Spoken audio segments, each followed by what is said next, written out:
know, you cannot go and ask someone else who gets paid a commission.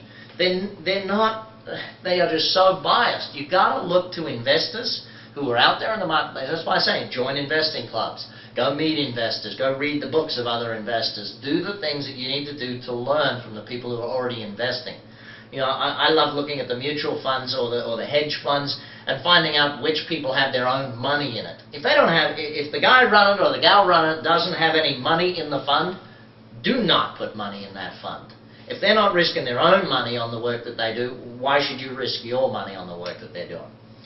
And probably just as important as all the others, seize the day. People ask me, when's the best time to invest? Now. The best time to invest is today, here, right now. Be it in your own business, be it in the real estate market, be it in the stock market. The best time to invest is always today. See, think of this. If your great-great-grandmother had bought you 10 properties and mortgaged them to the hilt, in fact, they were 100% mortgaged on an interest-only mortgage, so there was never any principal paid down.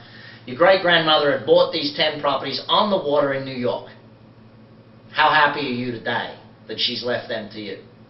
The point is that over time, investing works. Let's take a look at a couple of other areas.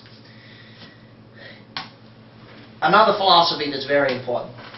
Year by year, your goal has got to be to increase what? The number of zeros. Now, let me explain this.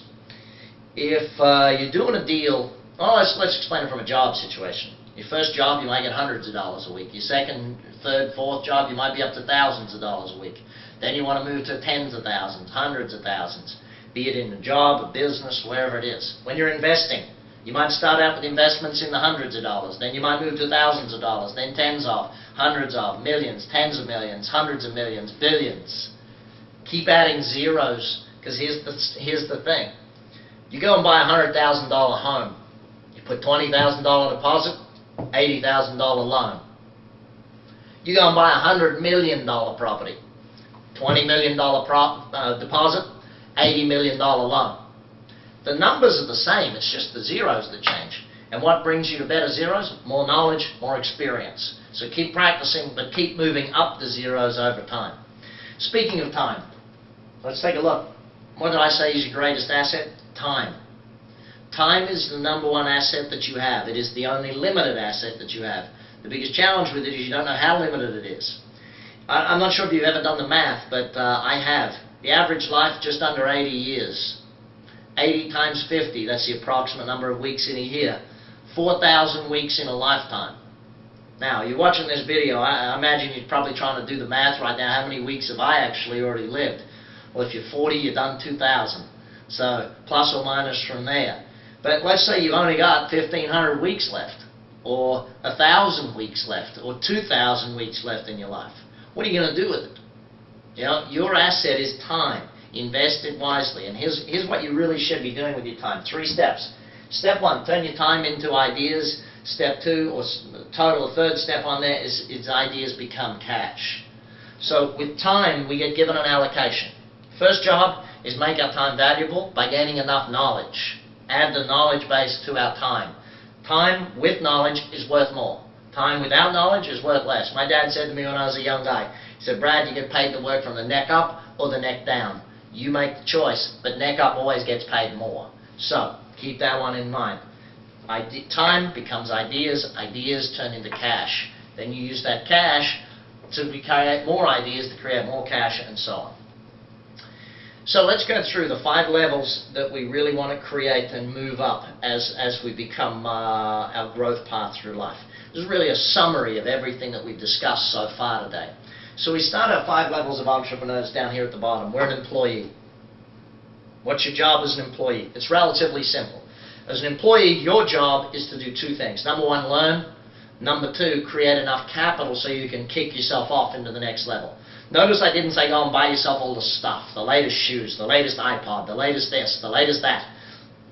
That's not the job.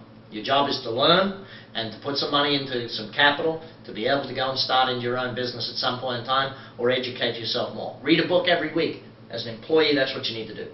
You then move up the level, become self-employed. At the self-employed level, there what we do, we go back to what we were discussing earlier. You're running your own business. You're learning again all about how to grow your own business. Next, you move into a manager position, where you employ some people in your company. Now, there's different levels of employees at the base. There's different ways to do self-employed. Again, at manager, there's different ways to employ people and grow your business.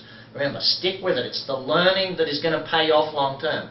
The mistakes you make in your current business or the mistakes you make along the way are going to pay you back when you get to a business that's bigger, better, and in the future is going to grow global or something of that nature.